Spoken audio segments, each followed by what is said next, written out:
Mesdames et messieurs, bonjour. Merci de nous rejoindre. Voici les titres développés dans notre édition. Ouverture ce matin des travaux du séminaire sur le thème « La ville algérienne face aux défis et enjeux pour un développement durable ». On retrouvera en direct notre journaliste qui est sur place au Centre international des conférences. Le ministre des Ressources en eau, Hossein Seb, en visite à Béjaïa, la wilaya, va pouvoir régler son déficit en eau potable avant la fin du premier semestre 2019. C'est ce qu'a déclaré le premier responsable du secteur. Direction Timimoun pour découvrir un des plus vieux systèmes d'irrigation, les Fougara, un système millénaire toujours utilisé par nos agriculteurs. Et enfin, Coupe de Confédération africaine, aujourd'hui et demain, 2 matchs à l'affiche. Le CRB affrontera aujourd'hui le 11 créateur du Mali en match retour et le Mouloudia d'Alger sera face à l'Etoro du RDC demain au stade du 5 juillet. Bonjour à tous. Avant de développer tous ces titres, le ministre des Affaires étrangères poursuit sa visite officielle après la Russie. Abdelkader Msahel se rend aujourd'hui en Biélorussie. C'est la première visite qu'effectue un chef de la diplomatie algérienne dans ce pays depuis l'établissement des relations diplomatiques en 1995. Une visite qui permettra de donner un nouvel élan au dialogue politique bilatéral et d'asseoir avec ce partenaire les mécanismes juridiques et institutionnels de structuration des relations bilatérales. Le général de corps d'armée Ahmed Gaïd Salah, vice-ministre de la Défense nationale, chef d'état-major de l'armée nationale populaire, effectue aujourd'hui une visite de travail à l'école militaire polytechnique de Bourj el-Bahri où il présidera la réunion annuelle d'orientation des cadres et des responsables des structures de formation de l'ANP. Lors de cette visite, le général de corps d'armée tiendra également une rencontre d'orientation avec les élèves des écoles militaires. Travaux en séance plénière aujourd'hui à l'APN, séance consacrée au vote des projets de loi relatifs au commerce électronique et à la poste et télécommunications ainsi que le règlement budgétaire de 2015. EMS, champion poste d'Algérie, gagne 62 places en 2017 selon le rapport établi par l'Union postale universelle. L'opérateur EMS, Express Mail Service, filiale d'Algérie Post, se hisse de la 158e place à la 96e sur un total de 198 établissements équivalents dans le monde. Naïma Haouch. Sécurité, rapidité, fiabilité sont les maîtres mots de l'opérateur EMS Algérie. L'Express Mail Service gagne sa place sur le podium postal. En une année, l'opérateur postal rafle 62 places en se hissant de la 158e à la 96e place sur un total de 198 établissements équivalents dans le monde. Le rapport est établi par l'Union postale universelle, une institution de l'ONU spécialisée dans le domaine postal portant sur les réalisations mondiales de l'année 2017. EMS الجزائر هي فرع لبريد الجزائر. الفرع تأسس في 2011. EMS Algérie est une filiale d'Algérie Post. Cette filiale a été créée en 2011. Elle a embauché près de 200 employés à travers le territoire national. Nous sommes présents dans 20 wilayas. Nos services sont dispensés au niveau des bureaux de poste. Avec des prix compétitifs et un savoir-faire, EMS Algérie a pu se frayer un chemin et se positionner sur l'échiquier national et international. L'opérateur national a ainsi amélioré sa position au niveau régional en occupant la 5e position parmi les pays arabes et la 12e position en Afrique, selon ce rapport qui permet de constater les performances réalisées par EMS champion poste Algérie en matière de qualité de service durant l'année 2017. On est connecté à 198 pays dans le monde, donc 198 بلد. Nous travaillons avec plusieurs partenaires dans le transport et la distribution des colis et nos services. نخدموا essentiellement sur de l'aérien ou terrestre. Donc عندنا une flotte حوالي 70 سيارة اللي راهي هي تتوزع في الطرود والبرقيات يوميا. En 2017, nous avons effectué près de 360 opérations. L'objectif تاعنا ان شاء الله في 2018 c'est arriver à un demi-million d'opérations ان شاء الله. Cette amélioration est le résultat d'un effort d'optimisation qui a porté notamment le paramètre de mesure de la performance en matière de temps de livraison par colis, tout en étant à l'écoute du client avec un indice de qualité de réponse de 88%. Et je vous le disais en titre, ouverture des travaux d'un séminaire ce matin au Centre international des conférences à Club des Pins avec pour thème la ville algérienne face aux défis et enjeux pour un développement durable.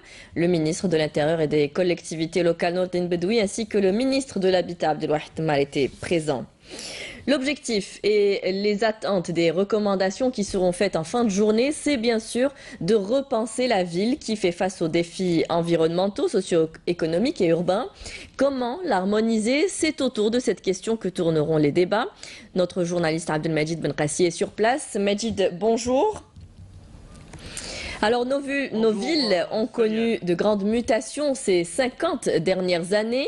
Aujourd'hui, qu'est-il attendu de cette journée? Tout à fait, Friel, comme tu le disais, beaucoup de mutations ces dernières années. Sur les 50 dernières années, les villes algériennes ont connu toute une grande mutation. C'est une transformation radicale. D'abord, en termes d'urbanisation, nous avions en 1966, nous avions à peine 3,8 millions d'habitants qui habitaient dans des cités, dans des zones urbanisées. Aujourd'hui, nous sommes à 31 millions d'habitants donc pour les mêmes cités. Donc les villes algériennes ont grandi, donc le chiffre s'est multiplié par 8, donc les problèmes aussi. Donc aujourd'hui, avec la tenue de cette rencontre nationale sur la ville, donc comme le titre l'indique, la ville algérienne entre défis et enjeux, il est question aujourd'hui de trouver toutes les solutions possibles pour justement gérer et permettre aux citoyens de ces villes, aux habitants de ces villes, de mieux vivre la modernité, tout en tenant compte bien sûr de toutes ces transformations, notamment avec les problèmes qui se sont posés, qui se sont greffés ces dernières années, donc avec les problèmes d'écologie, les problèmes d'environnement, les problèmes de transport, les problèmes de la scolarité, de la santé. Il s'agira donc aujourd'hui de faire appel à tous les spécialistes, à tous les experts en la matière, pour trouver les meilleures solutions et permettre aux citoyens algériens d'atteindre les objectifs tracés donc, par la politique de l'urbanisation et bien sûr mettre en place toute une politique donc, qui permet de vivre dans une ville compétitive, attractive, avec une mobilité et bien sûr avec un développement durable. Il faudrait rappeler aussi qu'en 1966, il y avait à peine 96 agglomérations. Aujourd'hui, les agglomérations ont atteint le chiffre astronomique de 751 agglomérations. Donc il s'agira aujourd'hui de gérer toutes ces agglomérations et trouver les meilleures solutions. Donc la rencontre a débuté, faut-il le rappeler, par le discours du ministre de l'Habitat, de l'Urbanisme et de la Ville, M. Tamar, et bien sûr l'intervention aussi remarquée de M. Nordine Bedoui, qui est le ministre de l'Intérieur et des collectivités. Merci Majid Benkassi. Je suis obligée de vous interrompre pour une question de temps. Merci de nous avoir donné toutes ces informations. Donc aujourd'hui, vous parlez de cette conférence qui s'est ouverte ce matin au CIC et qui se portera sur la ville algérienne qui fait face aux défis et enjeux pour un développement durable. Nous suivrons bien sûr l'évolution de ce séminaire et de ses travaux dans nos prochaines éditions. Plusieurs communes de la wilaya de Béjaïa avaient connu de fortes perturbations en eau potable l'an dernier. Le déficit de la wilaya devrait être réglé avant la fin du premier semestre 2019. C'est ce qu'a annoncé le ministre du secteur en visite dans la région. Hossein Sib a effectué une visite de 2 jours durant lesquelles plusieurs structures relevant de son département ont été inaugurées ainsi que de nouveaux équipements hydriques. Menel Boutouaba. Est disponible, mais les populations sont en manque, a déploré le ministre des Ressources en eau lors de sa visite de 2 jours à Béjaïa, insistant sur la nécessité de procéder rapidement au transfert de la gestion publique des services de l'eau des communes à l'Algérienne des eaux afin d'améliorer l'approvisionnement. Actuellement à Béjaïa, sur 52 communes, plus d'une trentaine sont de l'apanage des régies municipales dont le rendement et l'efficacité ne sont toujours pas au rendez-vous. Seules 11 communes arrivent tant bien que mal à fournir cette ressource au quotidien. Le reste, soit 41 communes, n'est alimenté qu'une fois tous les 2 ou 3 jours. Hossein Nessib a annoncé que 2,9 milliards de dinars ont été dégagés pour remédier à cette situation. Nous avons établi un bilan et effectué un diagnostic à travers le pays, wilaya par wilaya. Les wilayas qui enregistrent des perturbations dans l'alimentation en eau potable sont au nombre de 24, dont fait partie Bjaya. Parmi les 52 communes que compte la wilaya, 41 ne sont pas alimentées quotidiennement. L'objectif du plan tracé sera de faire parvenir l'eau, sinon en H24, du moins sur des plages horaires atteignant 20 heures par jour dans 24 communes avant le mois de Ramadan. 17 communes ont eu déjà le budget nécessaire pour régler cette situation également. 12 autres auront de l'eau quotidiennement au courant du deuxième semestre. Le reste, soit 5 communes, devront être alimentées quotidiennement avant le premier semestre 2019. Les avis d'appel d'offres seront lancés bientôt les concernant. Pour prendre le pouls des programmes retenus au titre de l'alimentation, des approvisionnements en eau, des agglomérations de la wilaya, le ministre a passé en revue plusieurs structures relevant de son secteur et inauguré 2 stations de pompage dont la mise en service va profiter à plus de 60 000 habitants qui auront l'eau en permanence 20 heures par jour. Je vous le disais en titre, à Timimoun, les agriculteurs continuent de cultiver leurs terres de façon artisanale. Ces cultivateurs utilisent les Fougara, un système d'irrigation unique et surtout millénaire. Naïm Al-Wali. Ouagrout, à 70 km de Timimoun, une région agricole par excellence, sauf qu'ici on cultive juste de quoi vivre à l'ombre de 1700 hectares d'une palmeraie qui produit 4500 quintaux de dattes par an destinés à l'autoconsommation. Des micro-parcelles de terre sont cultivées ici de façon traditionnelle par quelques familles. Et bien sûr que les femmes mettent aussi la main à la pâte, car ici ce sont elles qui font le désherbage pour préparer la saison des semences. Nous sommes en train de récupérer de l'herbe sauvage pour les animaux domestiques. On n'a pas de quoi acheter de la nourriture, alors on les nourrit à partir de cette terre. Ça, c'est le travail des femmes, les hommes labourent et nous désherbons. Nous enlevons les mauvaises herbes pour que les plantations s'épanouissent. Quelques 760 jardins traditionnels se côtoient depuis des lustres dans cet immense espace agricole où ce ne sont pas toujours les propriétaires ou les familles qui cultivent des parcelles trop petites pour s'enrichir. Alors, on la donne à un agriculteur sans terre qui la travaille tout en récoltant les 50% des bénéfices. L'autre moitié revient évidemment aux propriétaires. Je cultive l'oignon, les carottes, les épinards, du blé. La terre ne m'appartient pas, je suis juste main-d'œuvre et je partage les dividendes avec le propriétaire, 50-50. Quand le propriétaire n'a nulle autre ressource, alors c'est lui-même qui cultive sa terre, avec le regret que sa progéniture ne reprenne pas le flambeau, car l'agriculture artisanale est un travail dur et pas très payant. En amont de cette agriculture oasienne, il y a la survivance des Fougara, un système d'irrigation unique par sa rationalité et cohérence. Bien que l'État apporte pour ceux qui ont de grandes parcelles des aides pour les forages, il n'en demeure pas moins que les Fougara, certes menacés, continuent de repousser la sécheresse dans cette région aride.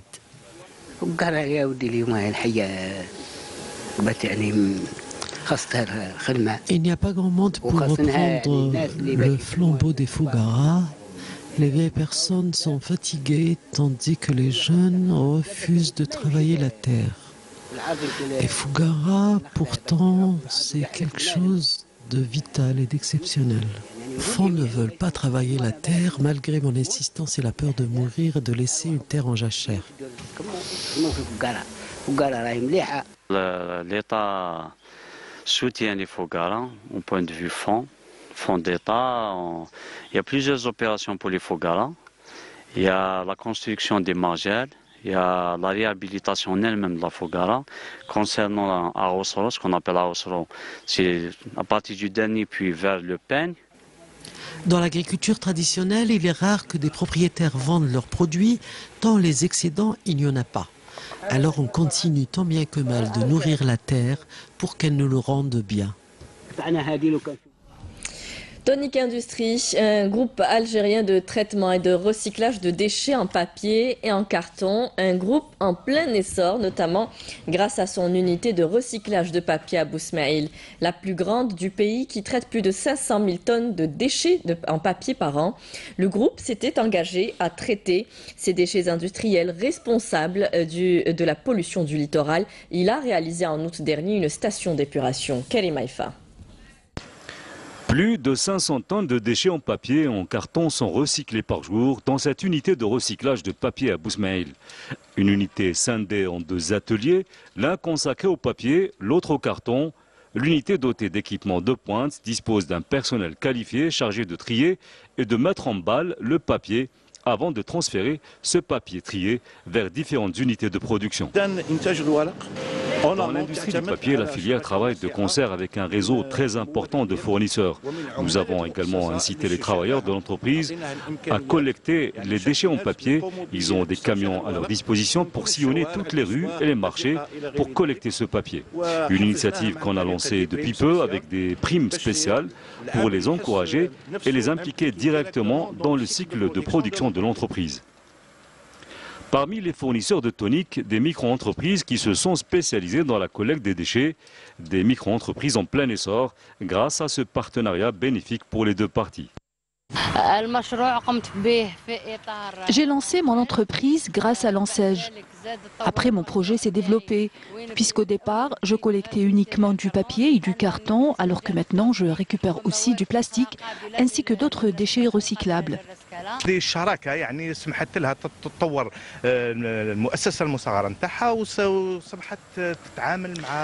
ce partenariat avec Tonic qui lui a permis de développer son micro-entreprise. Nous sommes satisfaits des résultats qu'elle a obtenus. D'ailleurs, nous encourageons les jeunes à s'investir dans des projets qui créent de l'emploi dans tous les secteurs d'activité.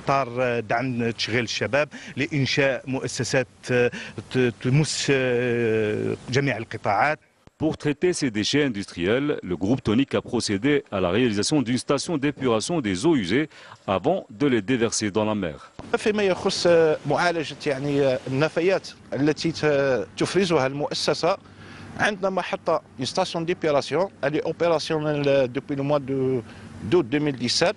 L'activité de cette station est cependant limitée au traitement organique des déchets durs, liquides et de la vase, en attendant l'inauguration prochaine de la deuxième partie de la station destinée au traitement des déchets biologiques.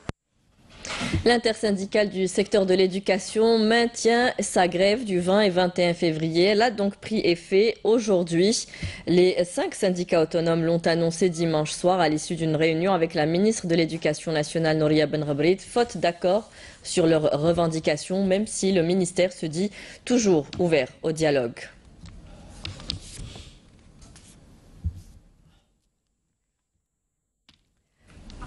Et une grève qui a été partiellement suivie selon les premiers chiffres. Et les parents se disent inquiets pour l'année de leurs enfants et appellent les pouvoirs publics à trouver des solutions. Je vous propose de les écouter.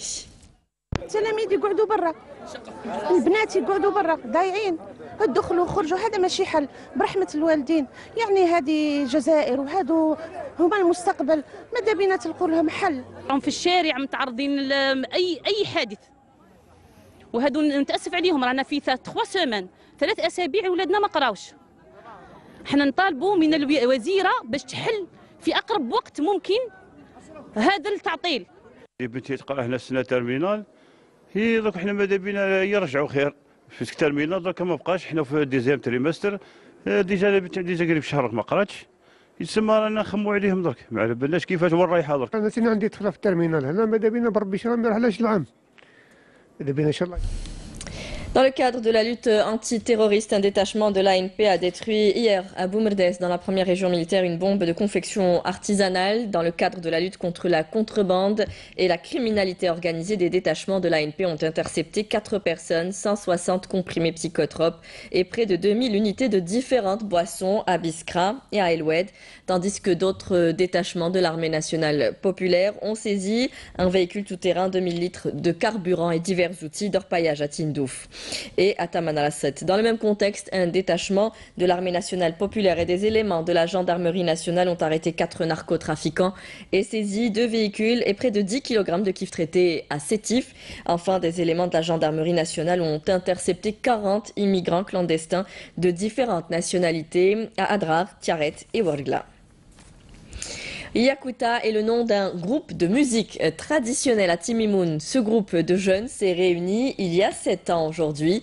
Ces jeunes musiciens en herbe sont devenus des professionnels de la musique festive du qarqabou, un style très entraînant et très répandu dans la partie ouest de l'Algérie. Naïm Al-Wali.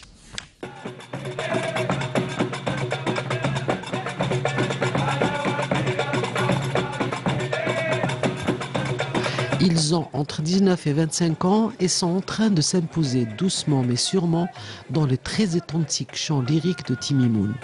Leur groupe se nomme précieusement Yakuta et il a seulement 7 ans d'âge. Pas de disque ni de tournée pour l'instant, mais beaucoup de préparation pour diversifier un répertoire déjà très riche.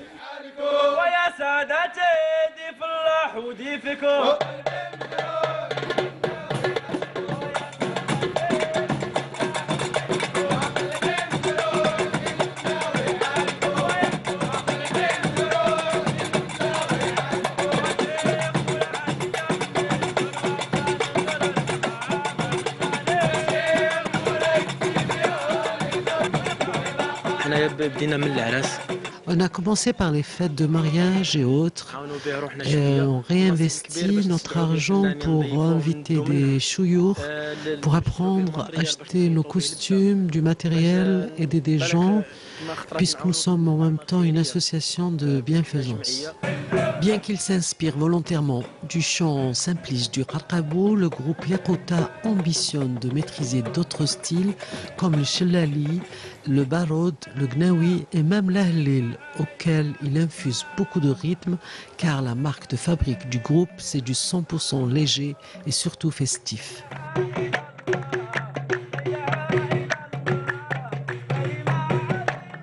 À Timimoun, on trouve pas mal de styles comme le hadra, l'abid, qui nous inspirent beaucoup. On ambitionne l'universalité. J'espère que nous allons évoluer et faire honneur à la fois à Timimoun et au pays.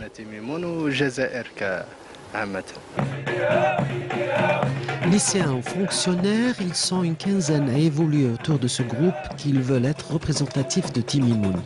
Et la preuve, c'est que leur costume blanc-rouge est une forte réplique de leur antique oasis rouge.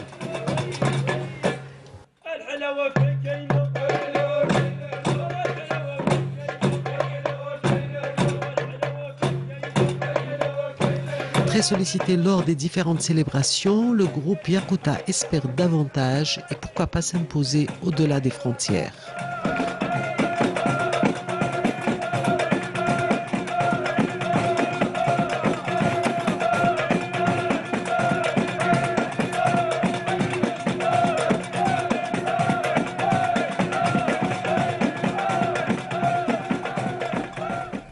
Une belle énergie, une autre belle ambiance que l'on retrouve à l'Opéra d'Alger, peut-être moins entraînante. L'orchestre symphonique de l'Opéra d'Alger, sous la direction du maestro Emin Kouider, a interprété hier les musiques de grands films algériens et étrangers. Une soirée placée sous le thème « L'orchestre fait son cinéma » au grand bonheur des nostalgiques et des cinéphiles qui ont pu redécouvrir des classiques de films comme La bataille d'Alger, Le Hariq ou encore Le Parrain. Hassiba Abdallah.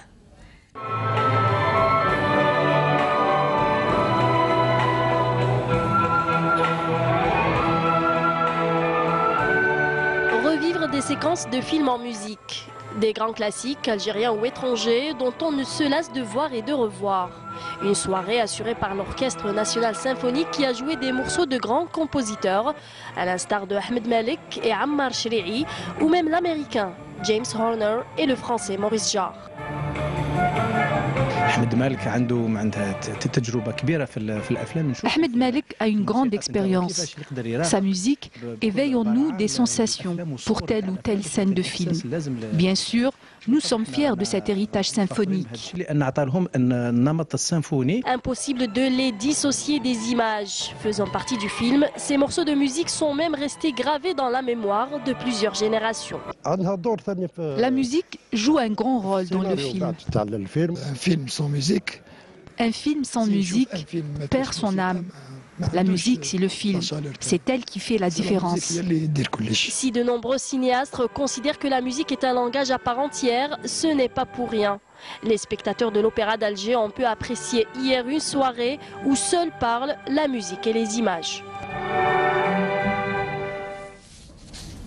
Une exposition collective d'artistes est organisée actuellement au Bastion 23, un vernissage qui regroupe des femmes peintres. Certaines d'entre elles sont autodidactes, d'autres sont beaux-artistes. Des tableaux de différents styles, on y retrouve de l'abstrait, du baya. Le thème tourne autour de la femme et l'expo durera jusqu'au 27 du mois. Nessiba Jaïdir. Au Palais des Raïs, l'ambiance est aux couleurs. Un collectif de femmes expose leurs œuvres d'art. Une exposition collective qui met en avant bien des talents. Je participe avec 10 tableaux et comme je suis sur Alger, j'habite Alger, d'habitude je ne peux pas prendre les grands formats. Cette fois-ci je profite et je suis heureuse de présenter mes œuvres en grand format.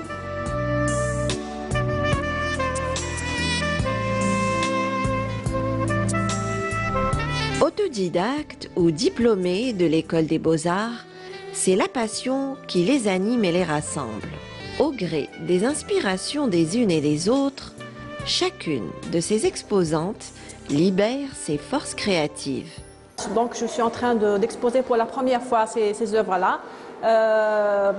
J'attends la réaction du public bien sûr et j'ai réalisé en fait 19 à 20 œuvres en 2017-2018, c'est ma nouvelle collection en fait. Je l'ai intitulée La beauté dans le désordre, c'est-à-dire dans la nature, on peut trouver que toute la beauté qui existe tout en étant dans le désordre.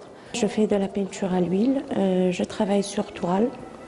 Je touche à toutes les techniques pratiquement.